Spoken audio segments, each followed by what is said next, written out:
Oi,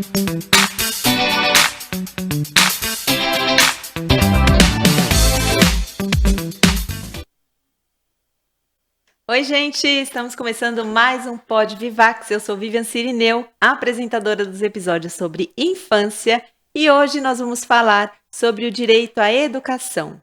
Todas as crianças têm direito à educação. Isso é assegurado pela Constituição Federal. Mas será que todas as crianças têm acesso? Nós vamos falar sobre isso com a Fernanda King, nossa convidada de hoje. Ela é pedagoga, especialista em desenvolvimento infantil, fundadora da Escola Petit Kids Cultural e mãe. Seja muito bem-vinda, Fernanda.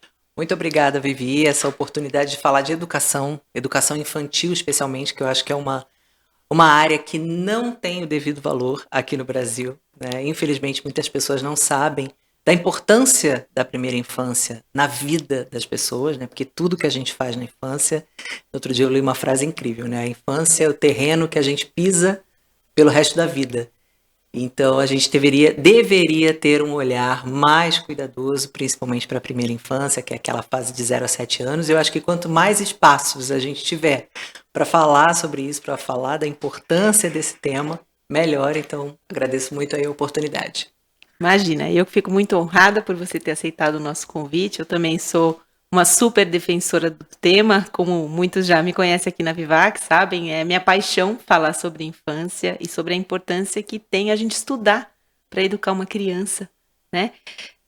Fernanda, eu trouxe você aqui porque, assim, um dado que me assustou bastante foi: nós temos no Brasil cerca de 760 mil crianças de 2 a 9 anos com algum tipo de deficiência. E nesse cenário que a gente tem no Brasil, né, que muitas não têm acesso escolar, muita discriminação das crianças com deficiência, a gente queria trazer um esclarecimento e falar sobre a inclusão escolar. O que é a inclusão escolar? Porque muita gente não sabe. Eu chuto ainda que esse número seja até maior, porque o que acontece na primeira infância, às vezes é um subdiagnóstico. Muitas vezes a família, por não ter informação, nem desconfia que a criança, por exemplo, esteja dentro do TEA, que ela esteja dentro do espectro. E não leva ao médico e deixa passar. Eu percebo, eu tenho a escola há 10 anos. Muita coisa já melhorou por conta do acesso à informação da internet. Hoje em dia as mães se falam e na internet você tem muita informação sobre... Vou usar o autismo aqui como exemplo, que é um tema super importante, né, que a gente traga à luz. E hoje essas mães, elas assistindo vídeos na internet, elas começam a perceber que a criança tem algum comportamento atípico e aquele farolzinho ali amarelo de atenção acende nelas e elas procuram um médico, mas enfim, isso não chega para todo mundo. O Brasil é um país de dimensão ali continental, a gente tem muitos Brasis aqui dentro, muitas realidades diferentes, a gente não pode falar de acordo com a nossa bolha, só com a nossa vivência. Então eu desconfio que este número seja ainda maior. E respondendo a sua pergunta, né, incluir é uma coisa muito complexa.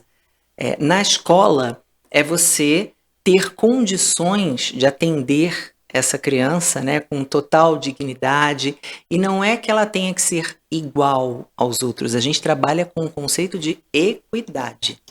Quando você quer promover a inclusão, seja no ambiente de trabalho, seja numa escola, equidade é a palavra. É você explorar o máximo potencial que aquela criança tem. Então você tem que fazer, por exemplo, um plano de ensino individualizado, porque você vai olhar a individualidade daquela criança e adaptar as atividades a ela, se naquele momento ela precisar. Porque existem atividades que aquela criança, por exemplo, não precisa. Pode ser uma criança que tenha deficiência intelectual, mas hoje, naquele momento, na aula de educação física, por exemplo, ela não precisou de adaptação. Então, cada caso é um caso. E o incluir, ele passa muito por esse olhar individualizado, por não parecer uma linha de produção industrial, como infelizmente algumas escolas ainda parecem, né? Que trabalha ali todo mundo igualzinho, como se fôssemos todos iguais, e não somos.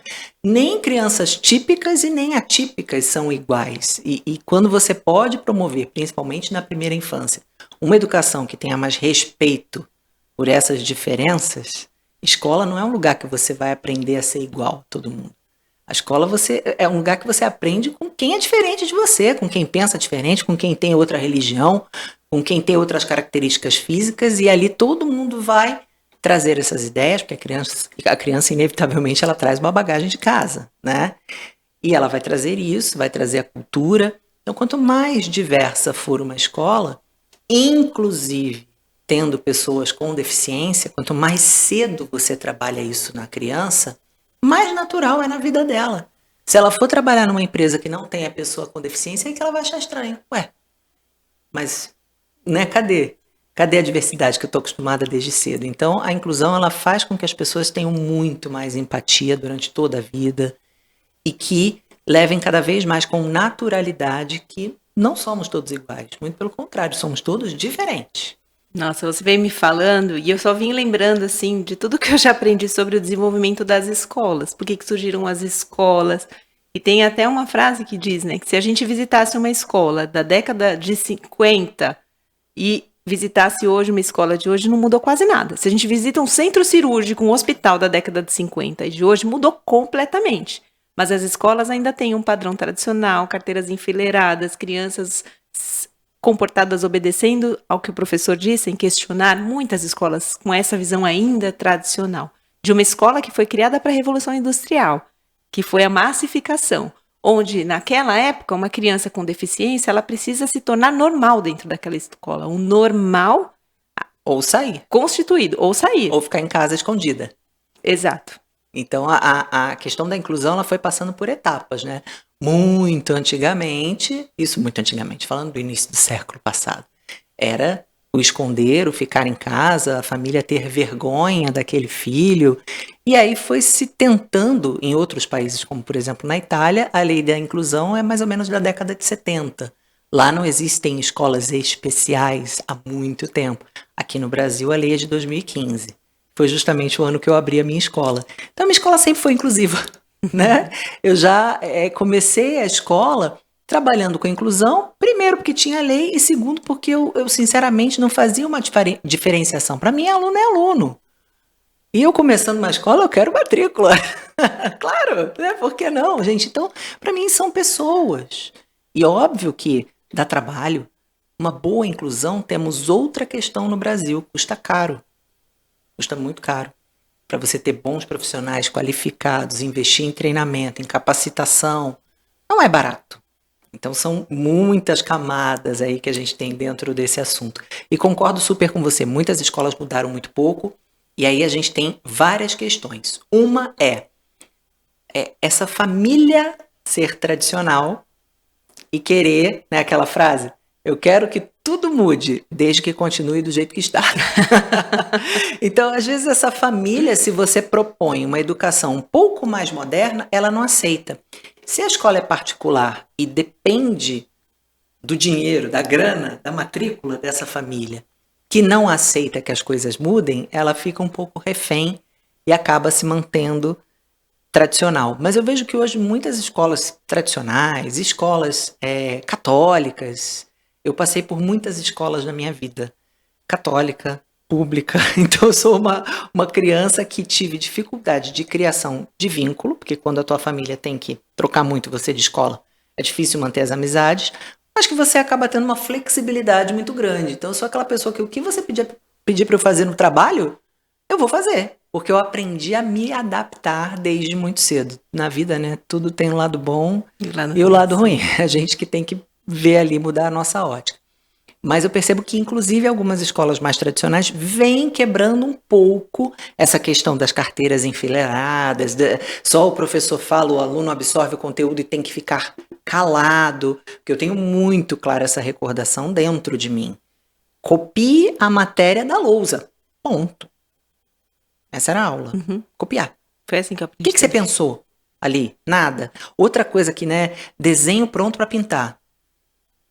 O que a criança aprende? No máximo, a tentar se manter coordenação motora fina, né, dentro do traçado, que já foi estipulado. E muitas vezes a gente tinha que pintar de uma cor pré-estabelecida. Nem a criatividade de eu pintar o elefante de roxo eu podia, porque tem que ser cinza. Né? Porque elefantes são cinzas. Só que você falar isso para uma criança de 3 ou 4 anos, que o mundo dela, a imaginação dela é absolutamente fértil, colorida. Hoje eu percebo que a gente tem deixado um pouco mais essas crianças criarem.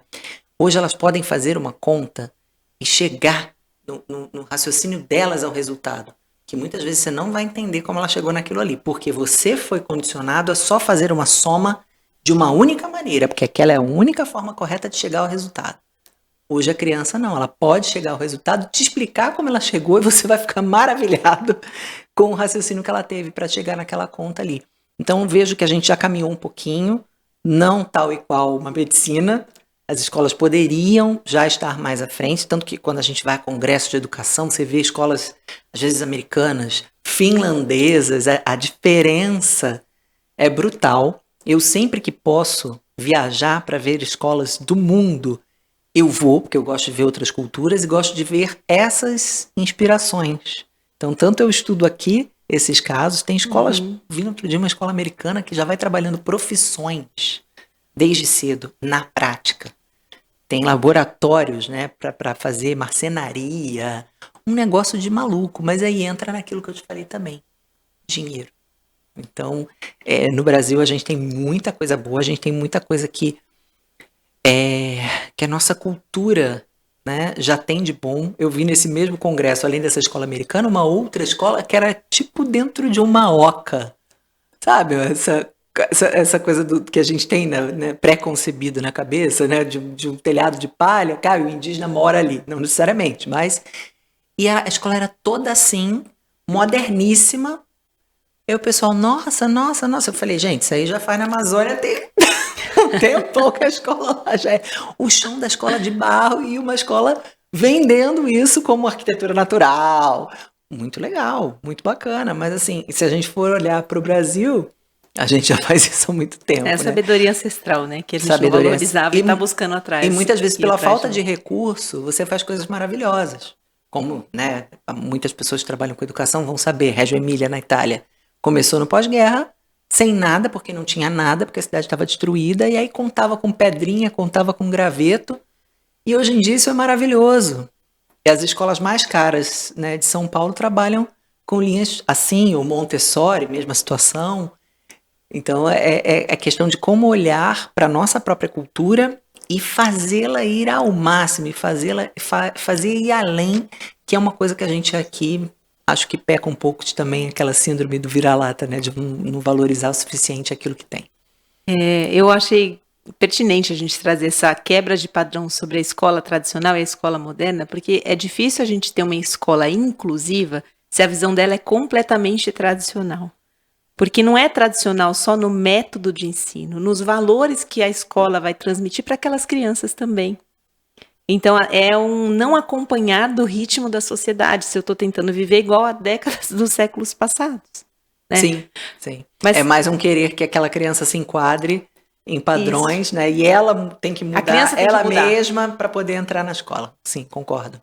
Então, assim, eu queria te perguntar, na verdade, né? Você falou que em 2015 você criou a sua escola e já, pelo que eu sei da sua história, foi a maternidade que te motivou a fazer uma transição de carreira. Mas eu queria saber o que te levou a buscar tantos conhecimentos sobre inclusão escolar. Qual foi a motivação? Foram seus alunos? O que foi? Que essa história eu não conheço. Muitas. Então eu abri a escola após a maternidade, sem ser pedagoga. Louca, né? O que passou na minha cabeça? Não sei, não me pergunte. Eu acho que tem algumas coisas na nossa vida, é uma crença pessoal, que tem que ser. Que a gente já nasce ali com aquele destino. Eu acho que as coisas grandes, algumas são de livre-arbítrio e outras meio que, sabe, tá escrito.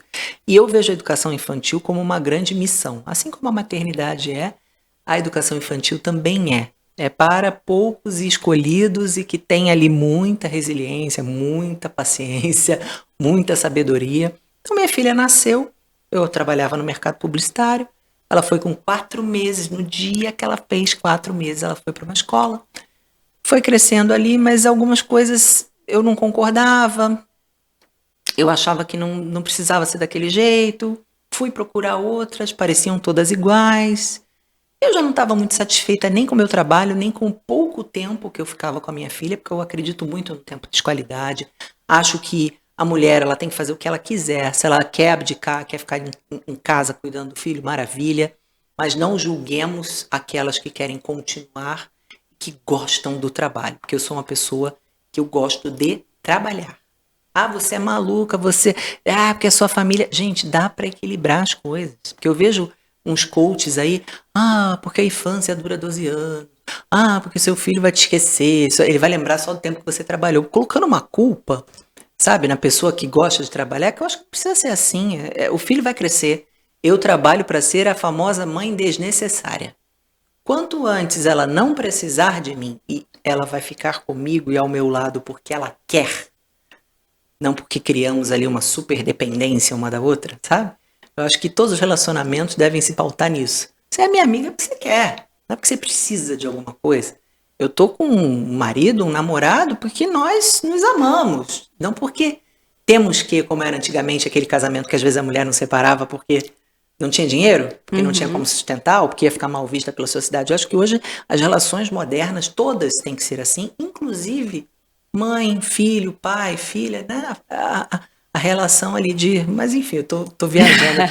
Vamos voltar para o foco, que é a abertura da escola. E aí resolvi abrir a minha escola para ter uma educação melhor para minha filha, um pensamento absolutamente egoísta. Queria dar o melhor para ela, mas sem ser essa mãe centralizadora, porque eu já sabia que uma hora ela ia bater as asas e voar, para prepará-la para esse voo. E não à toa o símbolo da escola é um ninho. A gente acolhe hoje muitas outras crianças. A minha filha já voou faz tempo, já foi para o ensino fundamental 1, agora já está no fundamental 2, porque a minha praia é essencialmente a educação infantil. Acho que a gente tem que se especializar e tentar ser bom naquilo que a gente faz. Quem tenta fazer tudo não faz nada bem feito. Então eu abri a escola, como eu falei, já era o ano de 2015, já existia essa lei da inclusão e comecei a receber muitas famílias com questões ali, principalmente TEA. E eu vi que isso no começo era de uma forma e hoje é de outra. Inclusive eu, falar que eu acertei tudo, não. E a gente não tem que tentar, para quem, por exemplo, vai começar, você não vai começar perfeito nada na sua vida. E não use isso como desculpa para não fazer. Eu vi no outro dia um vídeo de um cara sensacional, eu não sei se era patrocinado ou se... Por que ele passou, né, na minha linha do tempo lá na rede social? Bom, deve ser porque eu falo muito disso, né? O algoritmo, ele sabe que a gente gosta. Esse cara passou falando assim, fui recusado por uma empresa, uma pessoa com deficiência, estava falando. Fui recusado por uma empresa que ela falou assim para mim, porque minha empresa ainda não está estruturada para te receber, então melhor não, né? E ele falou isso, não espere estar perfeito para nos receber, nos receba. Quantas vezes a gente abre uma empresa e às vezes o banheiro ainda está faltando pintar, sabe? Não é para fazer mal feito, é claro, a gente está falando de crianças. Mas comece, inclua e aprenda muito no processo. Escute as famílias. Então eu faço reunião com as famílias e as famílias às vezes vão me dando dica de acordo com o que a terapeuta falou. E a gente reúne com a terapeuta também, com a TO, com a fono, com a físio. Ouça, aprenda, repasse isso para os teus profissionais. E a tua escola vai ficando boa, como ela foi ficando boa em tudo. De repente você não era bilíngue e virou bilíngue. Vai ter que fazer alguns ajustes ali no começo. Então minha escola sempre foi assim, recebia essas famílias no começo. Precisei estudar muito, e por isso eu estudei, porque você minimamente tem que ter um preparo para identificar certas coisas. Por exemplo, se a criança nasce com síndrome de Down, é uma deficiência visível. Ninguém nega, tá ali, a gente vai aprender como lidar melhor com aquela criança, porque inclusive tem as suas particularidades, tem características que são comuns, principalmente as físicas, a quase todas as pessoas com síndrome de Down, e tem outras que são personalidade. Agora, o TEA, ele ainda é um mistério. Você não tem um marcador físico, um exame que te diga, é clínico. Então, os professores, e isso também eu ouvi de uma mãe, quem dera, né, os professores todos falassem, soubessem, né, quais são ali os marcos de desenvolvimento que não foram atingidos, que deveriam ser, e quais são os sinais que a gente precisa estar atento. Aí eu digo, a internet ela não é só vilã. Né? Para as crianças pequenas ela é um pouco, né, porque está viciando em tela e tudo mais. Mas para essa troca de informação boa, a questão é a gente filtrar o que a gente consome e filtrar o que essa criança, a forma que ela usa esse tablet, esse celular. né? Não é de todo mal. Se você usar com controle de hora, com controle de conteúdo, dá para tirar um caldinho bom dessa laranja e se espremer, né? Então, a internet eu vejo hoje isso, muitas trocas de informação, muitos cursos online gratuitos que as professoras podem e devem se capacitar. Porque eu vejo que as escolas investem menos do que deveriam em capacitação, mas muitas vezes esse professor, tendo essa dificuldade de lidar, de trabalhar com a inclusão, ele também pode buscar estudar. É a realidade. Hoje você não vai mais voltar no tempo. A gente é uma sociedade que tem que evoluir, que tem que ir para frente. A inclusão é uma realidade, eu preciso me preparar para lidar com essas crianças que têm um funcionamento cerebral diferente do típico. O cérebro delas funciona de forma diferente. Preciso entender como funciona esse cérebro. Como a gente entende muito pouco de todas as crianças. Eu sempre falo, o ser humano não conhece o próprio filhote. O ser humano não entende o filhote da própria espécie. E eu fui essa mãe. Eu fui a mãe que chorou 40 dias depois do parto, porque eu não sabia nada do que eu ia passar ali. Não existe uma faculdade, né, de ser mãe, deveria, pelo menos para a gente entender o básico de como funciona, o que é uma criança. Eu, quando entrevisto pessoas, às vezes eu ainda consigo entrevistá-la na escola. Eu gosto de bater um papo e eu percebo que se é uma menina que faz pedagogia e ela nunca trabalhou em nenhuma escola e ela também não é mãe, a possibilidade, quando ela entra na escola, ela se assustar com 20 crianças é grande. Muitas vezes fica, porque graças a Deus ali na escola a gente tem uma estrutura legal, mas tem vezes que eu escuto estagiária de, sei lá, primeiro semestre de pedagogia falar que foi deixada numa turma sozinha. E a gente já está com problema de cada vez menos professores se formando, né? Imagina, você assusta uma menina dessa que nunca viu uma criança, ela não sabe o que é uma criança. Porque ela não conviveu. A gente lembra muito pouco do tempo que a gente foi criança, infelizmente, ou felizmente, né? Depende da sua infância, como foi. Às vezes é melhor esquecer. Né? A gente tem infâncias muito tristes no Brasil, infelizmente, muitos casos de abuso. Então, e às vezes não é só o abuso que a gente fala, né? Físico, psicológico, às vezes são pequenos, né? Pequenas coisas ali traumas. que as famílias vão, sem saber, acha que está fazendo bem, né? O famoso apanhei e não morri, engole o choro. Não precisa chorar. Preciso. Eu tô chorando porque preciso. Enfim, então é isso. Se deixar, Vivi, eu falo aqui até amanhã. É muita história para contar. Mas a questão do estudar foi isso, é sentir a necessidade de acolher essas famílias melhor. E de ser melhor para essas crianças. E é só com estudo, com entendimento, que você quebra preconceitos, paradigmas, que você entende a dor do outro, que dói, né? Imagina uma família receber, abrir ali um laudo. É muito difícil, porque ela vai pensar, quando eu morrer, quem vai ficar com meu filho? Será que ele vai ser independente? E agora? São muitas coisas que passam na cabeça dessa família e que você, como escola, tem que estar preparado para dar esse acolhimento, né? É o mínimo. Sim, é desesperador, o medo de sofrer, né? Como que o meu filho vai ser rejeitado, sofrer bullying.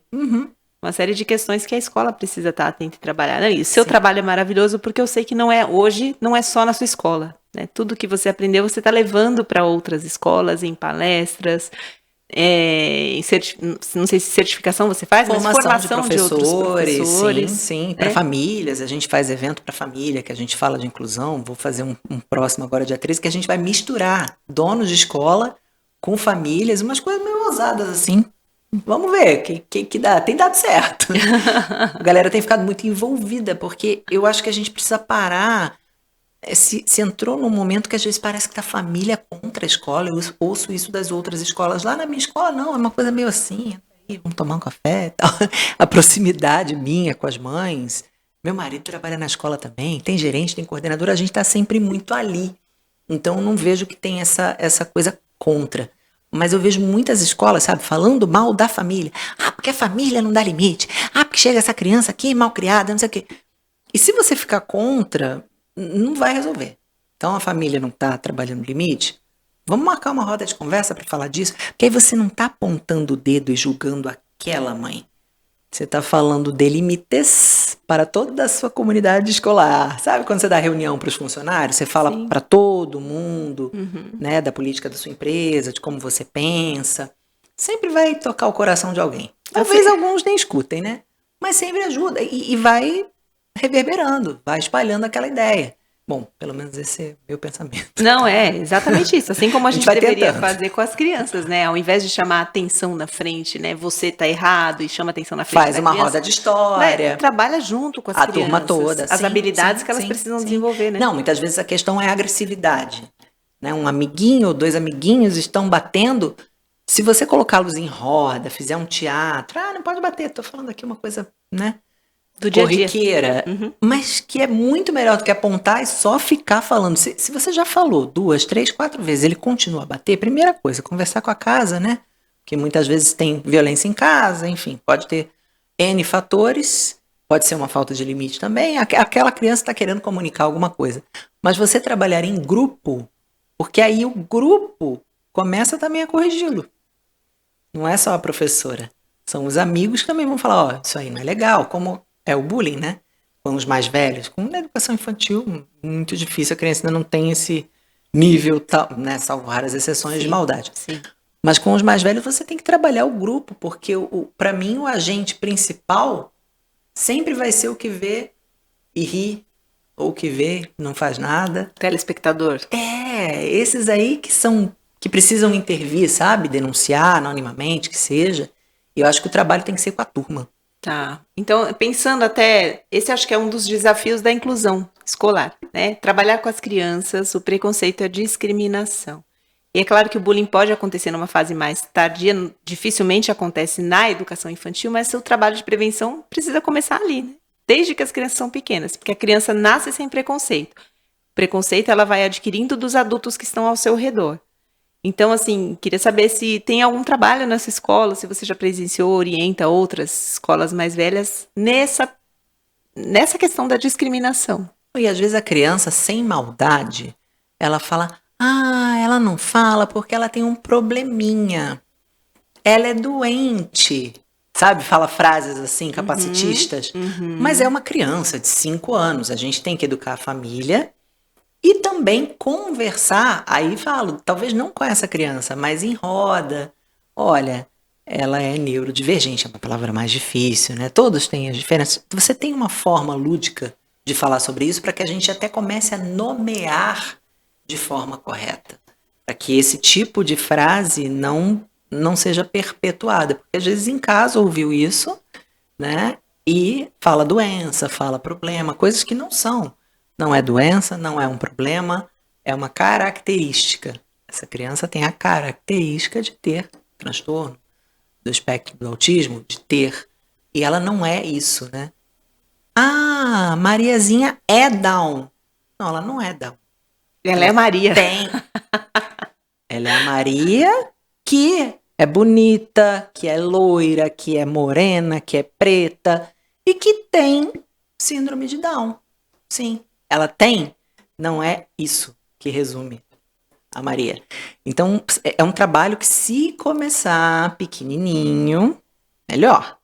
Aí o que eu falei, né, que a gente conversou anteriormente, vai ser visto com absoluta naturalidade no decorrer da vida dessas pessoas que conviveram com a inclusão desde cedo. É natural para elas. Tem um monte de gente diferente na sala. Agora, se você foi criado, né, que foi, assim, meu caso não, porque as escolas que eu passei, pela minha lembrança, apesar de serem tradicionais, existia uma grande diversidade, porque na católica, por exemplo, a gente tinha na turma pessoas até que viviam no convento, né? Então sempre convivi com diversas classes sociais, eu acho que isso já abre muito leque, e todos os tipos de características físicas. E alguns casos, mas aí mais raros de inclusão. Eu vejo que a proporção hoje na turma vem crescendo muito, porque não existe mais aquela coisa de levar para a escola especial, a família está se encorajando a colocar numa escola regular, e acho que outros fatores também, genéticos. Tem gente que fala, tem mais casos de autismo, não tem, aí é uma discussão, né? Se ampliou-se o laudo, ampliou-se o critério diagnóstico, enfim, aí é discussão para a galera da ciência. Então, eu acho que a chave é essa, começar o mais cedo possível. Agora, a criança já está grande, o que a gente pode fazer? Tem que fazer todo esse trabalho de formiguinha, de roda de conversa. E aí, se a escola tem como, chama, sabe, alguém de fora, um especialista, alguém para falar, porque santo de casa muitas vezes não faz mais milagre, né? O diretor aqui, ele faz a conversa, ele faz a formação. Às vezes você já falou tantas vezes que ninguém mais te escuta. Você fazer um evento e chamar alguém, né? Às vezes uma mãe. Sabe que eu já fiz isso lá na escola? A mãe de uma criança com síndrome de Down se propôs a falar para as professoras. Olha que demais. Eu falei, pois venha, vamos fazer uma roda. E ela explicou todas as características da síndrome de Down. Deu um curso pra gente. Porque quando você é mãe, né, você estudou para cuidar melhor do seu filho. Imagina uma mãe de uma criança com Down. A primeira coisa que ela tem que entender é a síndrome. São todas as características daquela pessoa por conta da síndrome, o que pode acontecer na vida dela, né? E aí ela se tornou uma especialista nisso. Por que não passar o conhecimento dela para as professoras da filha dela? E é óbvio que eu botei a escola inteira. Não, vem todo mundo, porque amanhã, ano que vem, é outra professora, né, que provavelmente está nesse grupo aqui. E na hora do recreio, ela convive com todo mundo. Quem quer aprender? E eu acho muito legal que lá na escola a galera vai porque quer, que tá afim, sabe? É essa cultura que o professor precisa ter, de querer aprender para facilitar a própria vida. Porque se ele sabe lidar com uma criança que tem autismo, por exemplo, cara, ele não vou falar que ele vai ter menos trabalho, mas ele vai trabalhar de forma muito mais consciente. E talvez essa criança apresente muito mais rapidamente um comportamento melhor. Eu acho que não é que ele vai ter menos trabalho, mas ele vai estar mais fortalecido. Sim, e essa criança é igual querer que a criança fique parada sem fazer nada, ela te dá mais trabalho Ou a do criança que com você TDAH. propor uma atividade. É. A criança com TDAH é outro tipo de manejo que a gente Sim, tem que ter. que é uma criança do movimento Do que não vai movimento. conseguir ficar parada. Sim, assim como a que é TDA, que vai ter um pouco de dificuldade de foco, né? Que às vezes nem todas são hiperativas.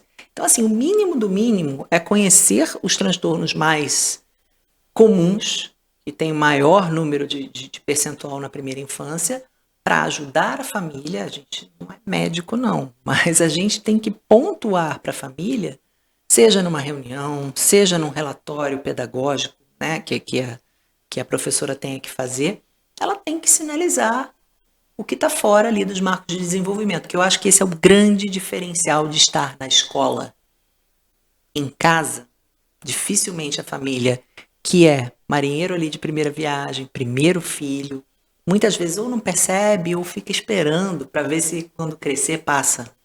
E a escola não. A boa escola, ela vai te falar, ela vai te pedir intervenção, e isso faz toda a diferença na vida adulta. Né? O quanto antes você falar, você vai adquirir outras habilidades que vai fazer muita diferença na tua vida, inclusive profissional. E não é cursinho pré-vestibular que vai fazer essa diferença. É a base, é a primeira infância, é o teu desenvolvimento ali cerebral de 0 a 3, de 0 a 7 anos, que é a chave para o resto da vida. Nossa, maravilhoso. Eu tinha um roteiro enorme, mas nosso tempo tá acabando. E eu não paro de falar. E a gente não vai conseguir abordar tudo. Mas, assim, eu acho que traz um pouco de esperança para as famílias, saber que tem uma profissional como você orientando e trazendo, levando conhecimento para as pessoas. E a sua história também é inspiradora, né? Poxa, aprender com as famílias. Eu tô tão cansada de falar isso. Vamos escutar as famílias. A gente fez um episódio aqui de um podcast que a gente trouxe uma mãe atípica e escutar ela falando, mas o que ela precisa, o que ela quer, o que ela enxerga no filho dela. Faz toda a diferença. Sim, assim como você vai falar, por exemplo, de educação antirracista, né, que é lei, que a maioria das escolas não seguem. Você tem que chamar uma pessoa que viveu Exato. o racismo. Outro Exato. dia a gente fez essa roda de conversa também lá na escola, com uma pessoa preta, angolana, e aí ela tem a questão do racismo e da xenofobia, né, que são duas coisas. E ela contou simplesmente a história dela. E aquilo toca as pessoas de uma forma, porque às vezes a gente acha, não acontece nada.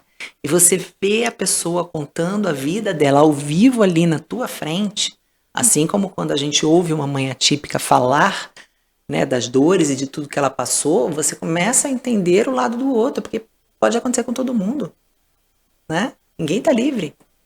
Ah, você nasceu sem deficiência, mas você pode sofrer um acidente amanhã. E aí o mundo vai mudar para você. E é você que tem que se adaptar ao mundo, porque você está numa cadeira de rodas, ou será que o mundo pode se adaptar um pouquinho a você?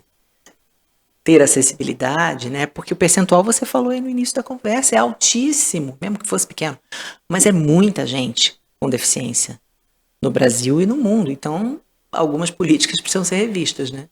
Exato, e esse olhar individualizado, né, que é da não massificação, que é o que a gente via na educação tradicional, e agora a gente vai olhar para cada ser humano na sua individualidade. É um desafio mesmo, por falta de recurso, por falta de informação, por falta de empatia das pessoas. De vontade, né? Mas é um caminho que a gente tem esperança para construir, né, Fernanda? Sim.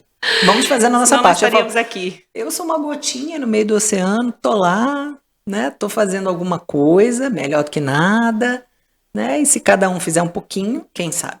Né? Acho que é conscientizar para que todos façam um pouquinho. Tá bom. Eu vou chamar esse episódio, então, de parte 1, tá, pessoal? Porque a Fernanda vai voltar aqui, a gente vai falar mais sobre esse assunto, que é super importante. Já tá convidada para um próximo episódio. Tá bom. Tá bom. Tem assunto da educação infantil, então eu posso ficar 3 dias aqui falando. Fernanda, então conta agora para quem está nos assistindo, nos escutando, aonde que as pessoas te encontram nas redes sociais. Eu tenho uma rede social que é só para falar disso. Eu falo que eu sou chata, que eu fico defendendo a educação infantil, sabe, todo dia. O meu sobrenome é King, K-I-N-G. Então essa rede é King, @King Educacional. E tem a outra que é da escola, que é @Escola Petit Kids, P-E-T-I-T, Petit Kids. É o Instagram da escola, que a gente põe muita foto de atividade das crianças, até para quem tem criança pequena ou em casa, ou é professora de educação infantil, para olhar as atividades que a gente faz e copiar mesmo, se inspirar e fazer com a criança em casa. Tem muita coisa legal lá. Ah, legal. Esse perfil eu não conhecia da escola, não. Vou começar a acompanhar É também. muito bonitinho. É muito bonitinho. Tá, joia. Fernanda, muito obrigada pela sua disponibilidade, pela sua presença e por você estar aqui, né? Eu fico feliz de coração mesmo de ter mais uma profissional com esse interesse na infância, em ter gerações mais saudáveis para o futuro, né? Bacana. Obrigadão, então. Gente, Eu que agradeço. então já está convidado aqui, tá? Todo mundo de prova para a gente fazer um próximo episódio. Combinado. Obrigada, gente. Até o próximo episódio.